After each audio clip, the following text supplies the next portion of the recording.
Operation Sindhu अभियान चलाया था सरकार ने, कैसे देखते हैं? जो ऑपरेशन सिंदूर चलाया था, सारे देश की पार्टियों ने, सभी राजनीतिक पार्टियों ने उसका पूरा समर्थन किया था। विपक्ष के नेता राहुल गांधी ने खुद मीटिंग में ये कह दिया था कि हम सरकार के साथ हैं। परंतु जैसे ही ये ऑपरेशन पूरा हुआ, उसके बाद मौजूदा सरकार ने किसी विपक्षी नेता को, विपक्ष की पार्टी के सांसदों को नहीं पूछा, और जो बयानबाजी हुई, उस बयानबाजी का नतीजा ये है कि सारी पार्टियां अपने अपने स्टैंड पर अलग हो चुकी हैं। और जो प्रधानमंत्री जी की पार्टी ने शुरू में ये घोषणा करी कि हम सिंदूर बांटेंगे, तो वो घोषणा ऐसी गलत थी कि हिंदुस्तान की सभ्यता के अंदर भारतीय नारी का पूरा अपमान किया गया था। भारतीय नारी केवल सिंदूर अपने पति से पकड़ती है, ना कि किसी और आदमी से पकड़े। अब मजबूर होकर भारतीय जनता पार्टी को कहना पड़ा कि हम सिंदूर नहीं बांटेंगे। भारतीय जनता पार्टी के जो नेता है रामचंद्र चावड़ा और एक एमपी के मंत्री ने जो जो टिप्पणियां दी, उनको लेकर कैसे देखते हैं? जिन नेताओं ने बीजेपी के, यहाँ तक कि डिप्टी सीएम मध्य प्रदेश ने और वहाँ के मंत्री ने और हरियाणा के कांग्रेस के राज्यसभा सांसद ने जो ये बातें कही, जिस प्रकार से वो एक प्रकार से भारतीय नारी का अपमान किया था, ऐसे नेताओं पे बीजेपी ने कोई कार्रवाई नहीं की जब तक कि केस वो सुप्रीम कोर्ट पहुंच गया। बीजेपी कभी भी औरतों का सम्मान करना नहीं जानती, और सबसे बड़ी कहानी ये है, आरएसएस के अंदर एक भी औरत मेंबर नहीं बन सकती।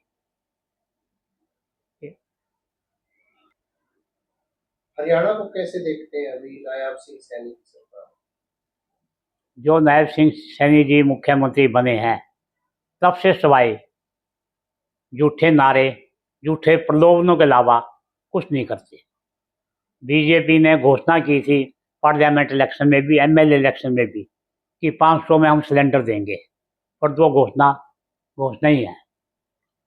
जिस प्रकार मोदी जी ने कहा था 10 लाख रुपए हर एक के खाते में डाल दूंगा, उसी प्रकार से 2500 रुपया जो औरतों को देने की घोषणा की थी, वो अब तक लागू नहीं हुआ। सबके 7 महीने हो चुके हैं सरकार बनी।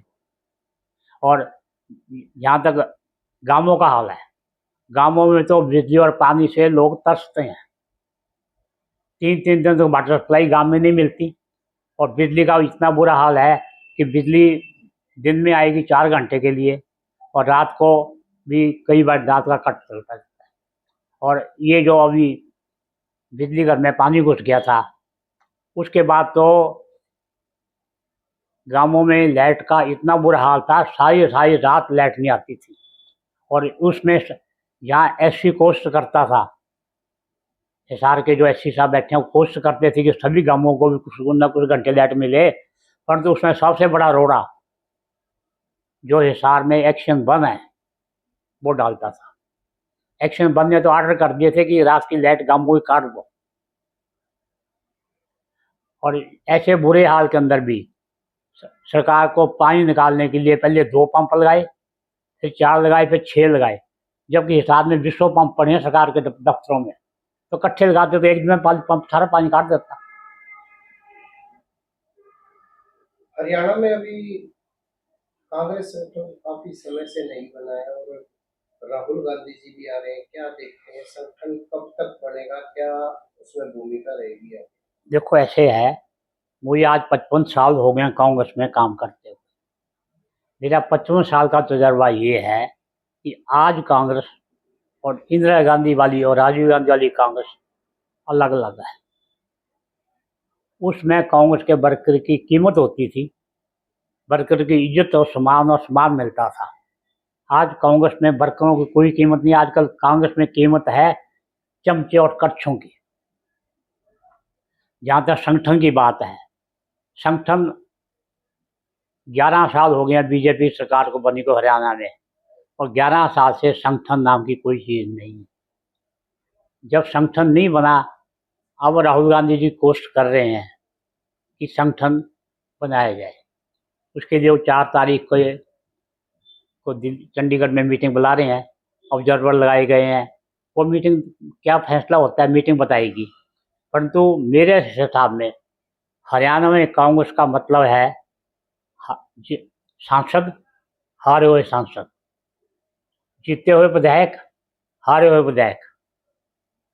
तीनों इलेक्शनों में 14, 19 और 24 में हारे हुए पार्टी के कैंडिडेट, इसी को ही संगठन कहते हैं।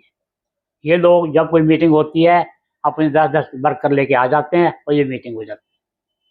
कहीं धरना प्रदर्शन करना पड़ता है इनको तो पार्टी दफ्तर में अंदर ही बात करेंगे और बाहर आकर काम कर देते हैं। परंतु इस संगठन को बनाने के लिए जितनी मेहनत राहुल गांधी जी और प्रियंका गांधी कर रहे हैं हिंदुस्तान के अंदर, इतनी मेहनत यदि कांग्रेस के स्टेट वाइज नेता भी करने लग जाएं तो संगठन तो 2 रात में खड़ा हो जाए। परंतु हरियाणा में संगठन की ये हालत है कि एक नेता दूसरे को नेता की आंख में देख कर खुश नहीं, वो दूसरा दूसरे की देख के खुश नहीं है। सभी एक दूसरे के पीछे चलने को तैयार नहीं, आगे से आगे चलते हैं अपने अपने। और एक बात बड़ी क्लियर सी होती है राजनीति में, कोई नेता कितना बड़ा बन जाए परंतु एक जाति के वोटों से सरकार नहीं बनती। सरकार बनाने के लिए हमें सभी का सहयोग लेके चलना पड़ेगा, तब सरकार बनती है। यदि ये सहयोग कांग्रेस ने 2024 में किया होता नेताओं ने आपस में, तो आज हरियाणा में सैनी साहब ना होते, हरियाणा का मुख्यमंत्री कांग्रेस का मुख्यमंत्री होता। तो क्या लगता है कि अब जैसे नई प्रक्रिया है, ऑब्जर्वर भी नियुक्त है, आगे संगठन सही तरीके से चल पाएगा और जो मतभेद आपस में कांग्रेस के नेताओं में दूर होगी? इसका एक बड़ा आसान सा तरीका है जो इंदिरा गांधी जी अपनाती थी कि जिला प्रधान को एमएलए का इलेक्शन लड़ने या एमपी का इलेक्शन लड़ने के लिए टिकट नहीं मिलती थी। पार्टी संगठन अलग रखना चाहिए और सत्ता अलग रखनी चाहिए। नेताओं के चमचों को यदि जिला प्रधान बनाऊंगे तो वो जो जिला प्रधान बनेगा वो अपनी अपनी गुन गाएगा। कि जब उसकी टिकट का रास्ता ही बंद हो जाएगा तब वो संगठन को ध्यान देगा। इसलिए संगठन के राहुल गांधी जी को मेरी यही राय है कि राहुल गांधी जी को चाहिए कि बेकायदा क्लियर घोषणा कर देनी चाहिए कि जो इस आदमी को जिला प्रधान, ब्लॉक प्रधान बनाया जाएगा वो संगठन को देखें, ना कि टिकट मांगे।